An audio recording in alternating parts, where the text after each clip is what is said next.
ഇതേ സംബന്ധിച്ച് നാമമാത്രമായി കുറച്ച് ആളുകളെ അറസ്റ്റ് ചെയ്തു എന്നുള്ളതൊഴിച്ച് പൂർണ്ണമായ തോതിലൊരു അന്വേഷണം നടക്കുന്നുണ്ട് എന്നുള്ള കാര്യത്തിൽ സംശയമുണ്ട്. അതിൽ കൂടുതൽ ഫലപ്രദമായ അന്വേഷണം നടത്താനും കുറ്റക്കാരെ മുഴുവൻ വെളിയിൽ കൊണ്ടുവരാനും നിയമത്തിന് മുന്നിൽ കൊണ്ടുവരാനുമുള്ള കർക്കശമായ നടപടികൾ ഉണ്ടാകണമെന്ന് അഭ്യർത്ഥിക്കുകയാണ്. ഞാനിത് സംബന്ധമായി ആവശ്യം മുഖ്യമന്ത്രിക്ക് രേഖാമൂലം കത്തിലൂടെ അഭ്യർത്ഥിച്ചിട്ടുണ്ട്.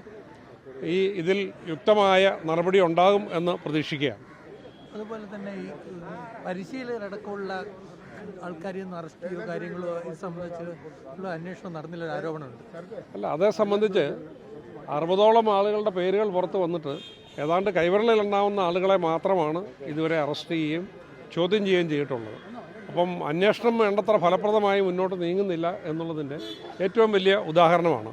അതുകൊണ്ട് കുറ്റമറ്റ രീതിയിൽ അന്വേഷണം നടക്കണം. ആളുകൾക്ക് ബോധ്യപ്പെടുന്ന രീതിയിൽ ഇതിൻ്റെ അന്വേഷണത്തിൻ്റെ വിശദാംശങ്ങൾ അത് പുറത്തുവിടണം.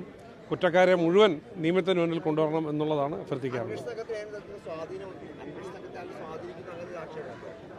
ഇപ്പോൾ അത്ര ഒരു ആക്ഷേപം ഉന്നയിക്കുന്നില്ല. പക്ഷേ അന്വേഷണം അതിൻ്റേതായ അർത്ഥത്തിൽ മുന്നോട്ട് പോയിട്ടില്ലെങ്കിൽ അതിനെതിരെ പ്രതികരിക്കേണ്ടി വരും.